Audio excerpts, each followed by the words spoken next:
अनुकरणीय बात नहीं है जो हम यहाँ बता रहे हैं कि कहीं आपको भी लगे महाराज जी ने तो बताई थी कथा में कि सेवा भाव से हम चोरी भी करें तो कोई दिक्कत नहीं है। ऐसा नहीं। जाते और राशन चुरा लेते। धीरे धीरे महाराज नगर में हल्ला होने लगा, कोई बहुत बड़ा चोर हो गया है, सबके घर की राशन सामग्री रात में चोर जाती है।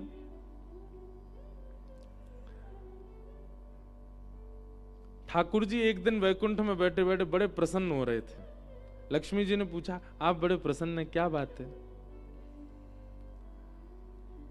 ठाकुर जी बोले, देखो हमारे भक्तों की सेवा के लिए ये व्यक्ति रात में जाता है और चोरी करके लाता है, अपने लिए नहीं करता है। स्वयं भले ही एक रोटी खा लेंगे, स्वयं भले ही झूठन पत्तलों से सामग्री इकट्ठी करके पालेंगे, लेकिन वैष्णवों को पवाते हैं।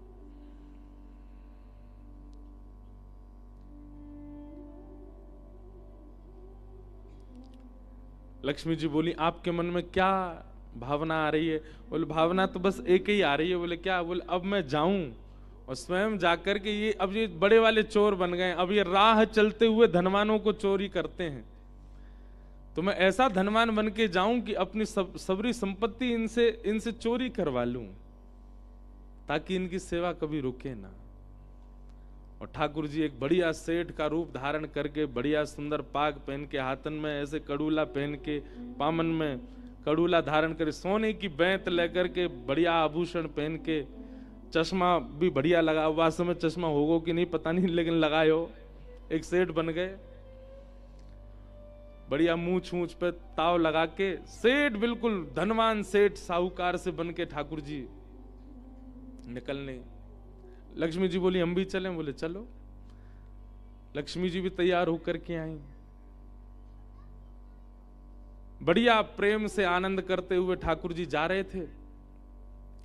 तभी जैसे ही इन्होंने, ये वैष्णव वहां अब रोड मार्ग में खड़ा रहता था, आते जाते लोगों को चोरी करता था। इसने जैसे ही देखा ठाकुर जी को आते भय, उनके संपूर्ण अंग पर जितने आभूषण थे सबको देख करके इसने अनुमान लगा दिया कि बोले, भैया इतनी संपत्ति पहन करके जा रहा है कि अगर ये मैं हरण कर लूं तो आगामी 20-30 साल तक संत सेवा रुकेगी नहीं, चलती रहेगी। जूती देख करके, बैंत देख करके, मालाएं देख करके, कुंडल देख करके सबका आकलन लगा लिया। बोले, कितनी व्यवस्था हो गई संतो सेवा की, बढ़िया है, इनका हरण करो। ठाकुर जी गए, बैंत खटकाते हुए, जैसे ही आगे जाने लगे तुरंत वो वैष्णव आ गया। बोले, महाराज कहां जा रहे हैं? बोले, आगे के गांव में हमारा एक व्यापार है, वहां जा रहे हैं, साथ में हमारी गृहिणी है, पर हमने सुना है ये बीच का जो गांव है यहां पर कोई बहुत बड़ा चोर रहता है, वो अपहरण कर लेता है,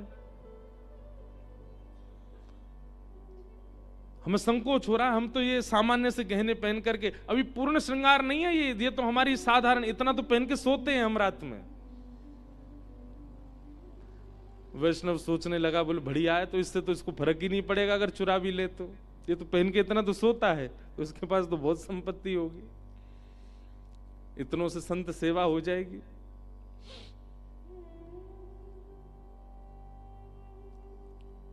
तुरंत वो वैष्णव बोले, भगवान सामने गांव में मत जाइएगा, वहां पर वो चोर रहता है और उसका पूरा परिवार ही ऐसा ही है, मेरे पास एक गुप्त रास्ता, वहां से मैं ले चलूं। और जैसे लेकर के जाने लगे, गुप्त रास्ता में घनघोर भयावह जंगल में जैसे ही भीतर पहुंचे, तुरंत वो वैष्णव अपने रूप में आ गया और क्रोध भर के बोला, सुनो दोनों रुक जाओ। सेठ जी बोले, क्या बात है? बोले, अभी रुको, ये स्वाफी मैंने खोल के धर दिए, इसमें सारे गहने उतार के रखो, वो चोर कोई और नहीं है, मैं ही हूं जो सबके गहने चुराता हूं, यहां रख दीजिए एक एक वस्तु उतार के। ठाकुर जी घबराने लगे। रुक्मणी जी बोली, भगवान, बोले जी रावण 10 मुख धारण करके आया तब नहीं घबराए आप, 10,000 हाथियों का बल वाला हिरण्यकश्यप आया तब नहीं घबराए आप, उसके कारण थरथर कांप रहे हो। ठाकुर जी बोले, वो सब राक्षस हैं, ये भक्त है। मैं भक्तन को दास, भगत मेरे मुकुट मणि। ठाकुर जी, कभी कभी मन में भाव आता है हम आधीन हैं ठाकुर जी के, कि ठाकुर जी आधीन है हमारे। आधीन शब्द को गलत लिया जा सकता है, पर आधीन नहीं, प्रेम की बात करें, हम प्रेमी हैं ठाकुर जी के, ठाकुर जी प्रेमी हमारे, ठाकुर जी प्रेमी है हमारे। हम क्या प्रेम उनको प्रस्तुत करेंगे जितना वो करते हैं हमसे।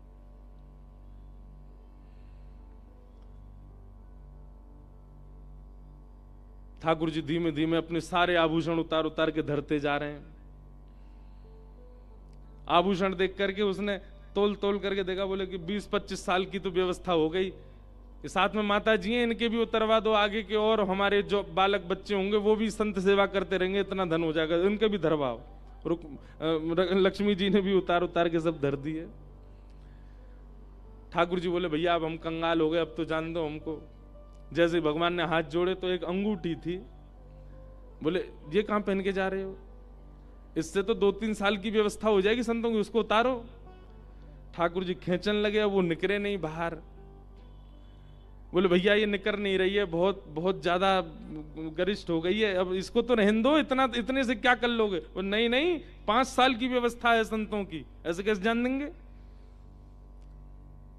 लक्ष्मी जी भी खींचन लगी, नहीं निकली तो वैष्णव ने उंगली पकड़ी, वो सुनो इसको काट देते हैं। क्या करोगे इस उंगली का, कोई काम तो है नहीं है। ठाकुर जी बोले भैया इतने भी वो मत बनो, तुम उंगली काट दोगे हमारी। बोले और नहीं क्या करना, संत सेवा होगी। उंगली पकड़ के जैसे ही काटन लगे महाराज, तुरंत शंख चक्र गदा पद्म चतुर्भुज रूप धारण करके ठाकुर जी प्रकट है गए।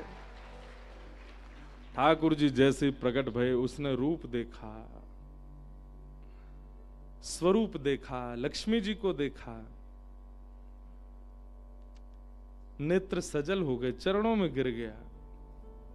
भगवान मुझे रोज रात में चिंता होती है कि मैं कहीं अपराध तो नहीं कर रहा, मैं कहीं पाप तो नहीं कर रहा हूं। फिर मेरे मन में आता है कि अपने लिए थोड़ी कर रहा हूं, केवल संत सेवा के लिए कर रहा हूं, वैष्णव सेवा के लिए कर रहा हूं। पर आज अपने भगवान को हरण करने की स्थिति में मैं आ गया, उनकी उंगली काटने की स्थिति में मैं आ गया। निश्चित है कि मैंने अब तक जो किया वो निश्चित अपराध ही होगा। प्रभु एक क्षण भी अब मुझे जीवित नहीं रहना, इसी समय सुदर्शन चक्र से मेरा सर धड़ से अलग कर दीजिए, क्योंकि जीवित रहूंगा तो मैं अपनी पत्नी को दिए वचन मैं उसको भुला नहीं सकता, मुझे रोज 1000 वैष्णवों को पवाना है। इसलिए आप मेरा वध कर दीजिए, आज मुझे यही नष्ट कर दीजिए।